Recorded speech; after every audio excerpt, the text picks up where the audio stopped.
My name is Avery Pearson.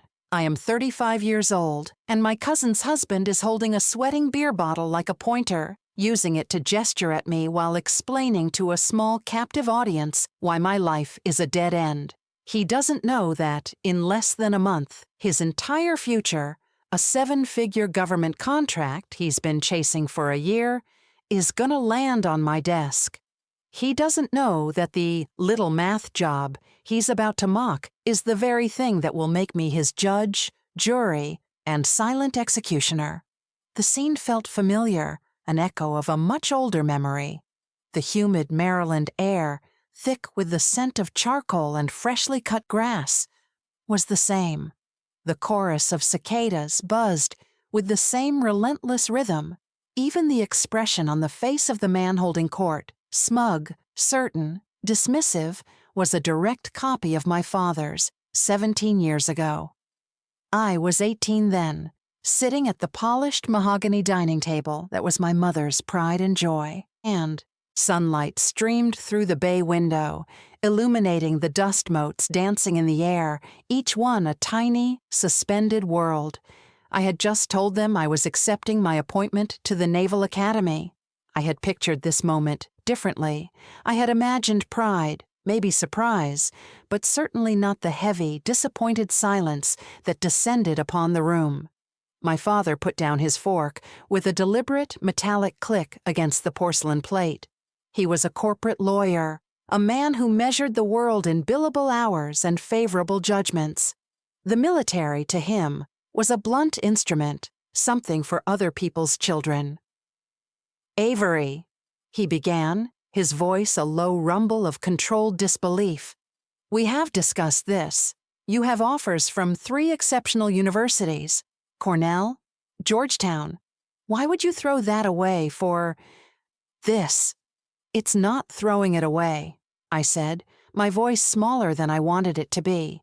My hands were balled into fists under the table, my nails digging into my palms. "It's an honor. It's a full scholarship. It's a chance to serve." He let out a short, bitter laugh. It wasn't a sound of amusement. It was a sound of dismissal. "Service. Don't be so naive. It's a government job, Avery. A bureaucracy with guns. You are a gifted mathematician. You could write your own ticket in the private sector. Instead, you want to go salute people and march in circles for 4 years, all to end up as some kind of glorified public servant with a meager pension." My mother just looked down at her plate, her silence a form of quiet agreement. She worried about appearances, about what the neighbors and her friends at the country club would think. Her daughter, the promising scholar, choosing a life so unrefined. "It's more than that," I insisted, the heat rising in my cheeks. "It's about intelligence, strategy. It's about following orders." He cut in, his eyes cold and clear. "It's about surrendering your potential to a system that doesn't value individual brilliance. You will be a cog, a very small, very replaceable cog. Is that really what you want?" That was the moment. The fork in the road. I could have argued. I could have screamed, listed my reasons, defended my choice with the passionate fury of an 18-year-old wanting to be seen. But looking at his face, at the unshakable certainty etched into his features, I understood. He wasn't listening. He had already passed his judgment. His mind was a locked room, and he held the only key. So I chose another path. Silence. I simply nodded. I picked up my own fork, the silver cool against my skin, and took a bite of the now cold mashed potatoes. I didn't fight. I didn't explain. I just stopped. I stopped trying to make him understand. The decision settled inside me, not with a crash, but with a quiet, solid click, like a deadbolt sliding into place. I would go. I would succeed, and I would never again ask for his approval. The silence I offered him that day became my shield. Later, it would become my weapon. 17 years later, the air was thicker, the sunlight harsher, but the feeling was identical. I was back in that dining room, only now it was my cousin Chloe's backyard, and the role of my father was being played with less finesse by her husband, Mark. I had come for Chloe. She was pregnant with her first child, and her calls had been tinged with a loneliness that I recognized. Her husband's family was large, loud, and ever-present. Mine was complicated. Coming here, to this suburban barbecue with its matching patio furniture and manicured lawn, was my quiet offering of support. I knew what it was like to feel alone in a crowded room. The moment I had arrived, the familiar sense of being an outsider settled over me like a shroud. I was an oddity, single, no children, in a job no one understood. My life was a blank space they filled in with their own assumptions, and Mark was the chief architect of those assumptions. He was a senior vice president at a tech consulting firm, a man whose personality was built on a foundation of buzzwords and brand names. He wore a polo shirt with a tiny embroidered logo I was supposed to recognize, and a watch that probably cost more than my first car. "So, Avery," he started, taking a long swallow of his craft IPA. He had cornered me near the drink cooler, drawing in a couple of his friends as if for a performance. "Chloe tells me you're still doing your little math thing for the government down at Fort Meade. Still crunching the numbers, huh?" My chest remained steady. My breathing, even. I had spent years training my body not to betray my thoughts. I gave him a small, non-committal smile. "Something like that. Must be nice," he continued, oblivious. "That job security. No pressure, right? Just clock in, clock out. The government pension is the real prize, I bet. Set for life." He winked at one of his friends, a man in an identical polo shirt. "Not like us poor saps in the private sector. We actually have to, innovate, produce. It's a jungle out there." The dramatic irony was a physical weight in the air around me. He was talking about a jungle to a woman who had spent time in places that made a corporate boardroom look like a petting zoo. He was talking about pressure to someone whose work involved protecting the digital and physical lives of millions. He was talking about a little math job to a commander in the United States Navy, a cryptologic warfare officer whose clearance level was so high, most of what I did was legally indescribable to him. But they didn't know that.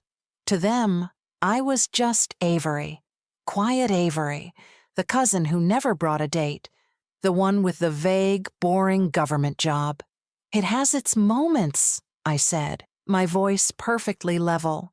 My answer was a blank wall, offering no handholds for him to continue his climb. He took it as an invitation to go higher. "I'm actually pitching a huge project with the DoD," he announced, puffing out his chest. "Cybersecurity infrastructure. Massive deal. I'm going through the whole security clearance nightmare right now. Mountains of paperwork. They want to know everything. What you had for breakfast in 3rd grade." He laughed, and his friends chuckled along with him. "But it'll be worth it. The money is insane. It's the kind of thing that sets your family up for generations." He looked at me then, a glint of something like pity in his eyes. "You should think about getting out, Avery. A smart woman like you could do really well. I could even make some introductions, get you a real job. The private sector is where the action is. The government, it's just so slow, so safe." Safe. The word hung in the air between us. A flicker of memory, a windowless room, the only light from a bank of monitors, the low hum of servers, the metallic taste of adrenaline in my mouth that had been there for 72 straight hours, the face of a young petty officer, barely 20, eyes wide as he looked to me for the call that would either neutralize a threat or get his friends killed 1,000 miles away. The weight of that decision pressing down on my sternum. Safe was not the word I would have chosen. I gave him a slight nod. "I'll keep that in mind." My refusal to engage, my quiet composure, seemed to needle him more than any argument could have. He wanted a reaction. He wanted me to be defensive, to be impressed, to be something other than this calm, unreadable surface. Seriously, though, he pressed on, his voice taking on a more condescending edge. What do you even do all day? Sit in a cubicle and run statistical models? I mean, it sounds incredibly dull. No offense. None taken, I said. The ice in my glass clinked softly. I analyze patterns. It was the truest, most sterile description I could offer. I analyzed patterns and signals in human behavior, in enemy communications, in the digital whispers that crisscross the globe. I found the one discordant note in a symphony of noise that signaled a threat, but to him, it just sounded like spreadsheets. Chloe drifted over then, her hand on her swollen belly, a worried line between her brows. Mark, don't bother Avery with work stuff. We're supposed to be relaxing. I'm just trying to help her, honey, he said, slinging an arm around Chloe's shoulders. Your cousin has so much potential. I hate to see it wasted in some beige government building. He looked back at me. You don't even have to travel, do you? Just commute to the fort every day? It's a stable life, I guess, if that's what you're into. Another memory surfaced. The hard slap of a helicopter's rotors against the air, in a place whose name I was not allowed to say. The grit of sand in my teeth, the heavy weight of my gear, the faces of the team, grim and focused in the green glow of the cabin's interior lights, a 14-day trip that appeared on no official record. Sometimes I travel, I said, my voice a quiet counterpoint to his booming confidence. He just laughed, a dismissive, hearty sound. Right. A conference in Baltimore, maybe. He turned away then, his point made, his audience satisfied. He had successfully painted me as a timid bureaucrat, a cautionary tale of unfulfilled potential. He was Mark, the dynamic innovator. I was Avery, the government cog. The case was closed. I stayed for another hour. For Chloe. I smiled. I made small talk. I held a paper plate of potato salad I had no intention of eating. I watched Mark charm his friends and family, a king in his small suburban castle. And through it all, I remained silent, a fortress of my own making. My composure was not a sign of weakness or defeat. It was a strategic choice. It was restraint. Driving home that evening, the city lights of Baltimore blurring into streaks of gold and red, I thought about the life they couldn't see, the life I had built in the 17 years since that dinner table confrontation. I had not chosen this path because I was afraid of the private sector. I had chosen it because I was good at it. I had not stayed in the Navy because it was safe. I had stayed because it was necessary. My life was a series of walled gardens, each one more secure than the last. My sterile apartment in a nondescript building was one. My office, deep inside the sprawling, cryptic campus of the National Security Agency, was another. My mind was the innermost sanctum, a place where I stored knowledge that could topple governments or save lives, knowledge I could share with almost no one. Loneliness was the price of that security. It was a constant, low-grade hum beneath the surface of my days. But it was overshadowed by a profound sense of purpose. My father had called me a cog. Maybe he was right. But he had no idea of the scale of the machine or the critical importance of my function. I was a cog that helped turn the world, that kept the gears from grinding to a catastrophic halt. The weight of that responsibility was immense, but it was a good weight. It was earned. The accolades were there, but they were silent. They were quiet commendations in a classified file. They were medals I couldn't wear on my civilian clothes. They were the solemn, respectful nods from generals and admirals who knew exactly what I did, who understood the patterns I analyzed. Their respect was the only validation I had ever needed. It was quiet, professional, and real. It was everything Mark's loud, performative success was not. His world was built on perception, on sales pitches, and networking. My world was built on facts, on hard data and undeniable truths. And the truth was, I was not a failure. I was a ghost, a whisper, a guardian on a wall they didn't even know existed. 3 weeks and 4 days later, the file landed on my desk. My office has no windows. It is a sensitive compartmented information facility, a SCIF. The air is cool and recycled, always the same temperature. The only sounds are the hum of electronics and the soft click of my keyboard. In this room, the outside world ceases to exist. There is only the mission. There is only the data. The file was digital, of course, but it had a metaphorical weight. It was a standard Form 86, the questionnaire for national security positions, the gateway to the world of secrets. My desk was one of several stops on its journey, but my section was critical. We analyzed potential vulnerabilities, the kind of personal history that could be exploited by foreign adversaries. Financial, personal, psychological. We looked for patterns. I opened the file, and there it was. His name, Mark J. Caldwell. I felt nothing. At first, it was just a name, another string of data in a long day of data. Then the memory of the barbecue surfaced, his smug face, the dismissive wave of his beer bottle. Cybersecurity infrastructure, massive deal. Something in the room shifted. The air, usually so sterile and neutral, suddenly felt charged. My fingers hovered over the keyboard. My heart rate, which I had trained to remain steady under the most extreme pressure, gave a single, hard thump against my ribs. I took a slow, deliberate breath. I was a professional.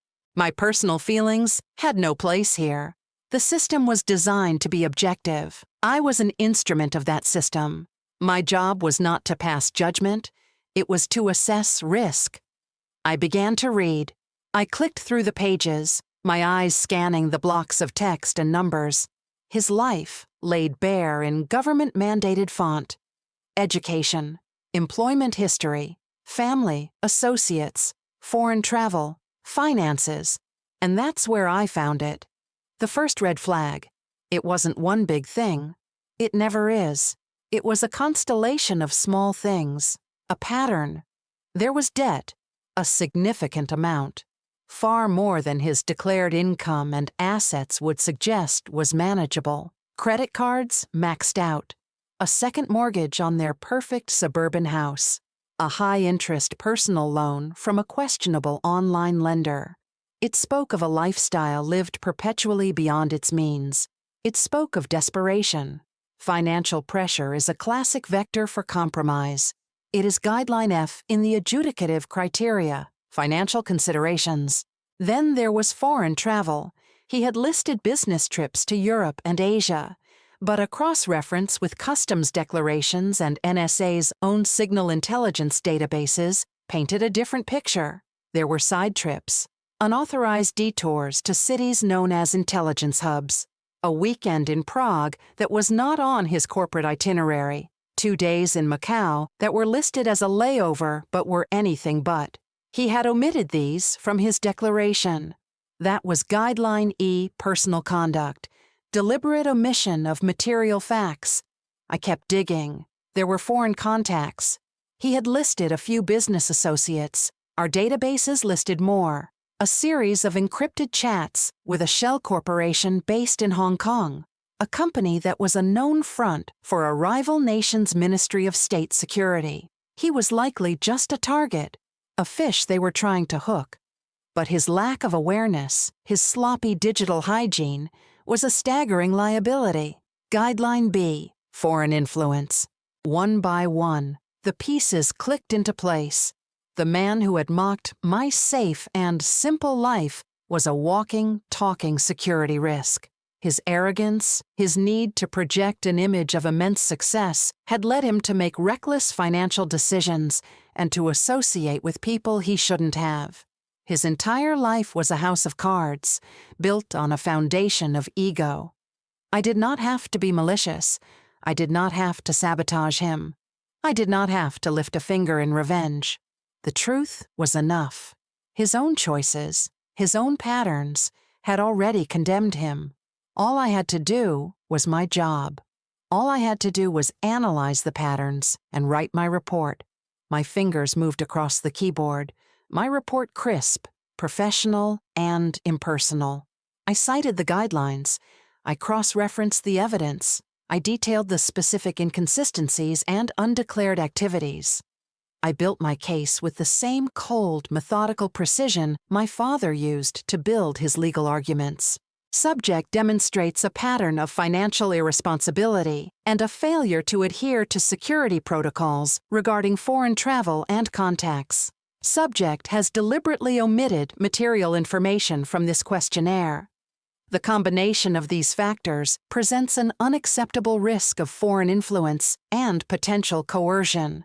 I typed the final line at the bottom of my assessment.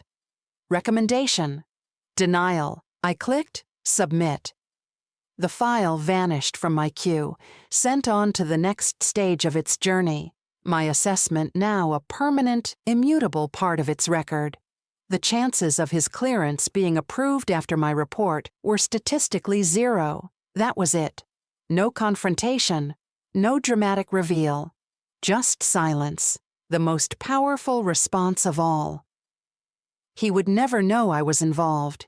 He would never know that the quiet, unimpressive cousin he had pitied was the gatekeeper who had turned him away. He would simply wait for a call that would never come. His massive deal, the one that was going to set his family up for generations, would evaporate into thin air.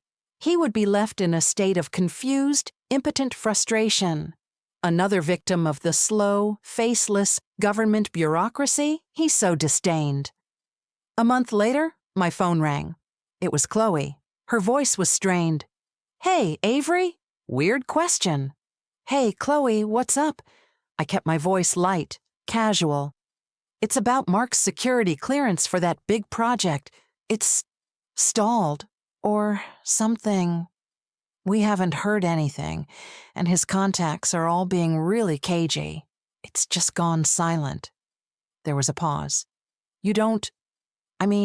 You work in that world. You wouldn't have heard anything, would you?" I looked around my quiet apartment at the neat stacks of books on cryptography and history. I thought of the immense, invisible machine I served, the silent guardian of so many secrets. His file was a secret. My role was a secret. My power was a secret. "The government is a big place, Chloe," I said, my voice gentle but firm. "I'm in a completely different area. I wouldn't have any insight into a contractor's application. I'm sorry." "Oh, okay, I know, it was a long shot," she said, her disappointment palpable through the phone. "It's just so frustrating. He's driving himself crazy trying to figure out what went wrong." "I'm sure it will work out if it's meant to," I said. It was a meaningless platitude, but it was all I could offer. We talked for a few more minutes about the baby, about her upcoming doctor's appointment. I promised to visit soon. Then we hung up. I stood there in the silence of my apartment for a long time. I didn't feel triumphant. I didn't feel vindicated in the way I might have fantasized about. I simply felt calm.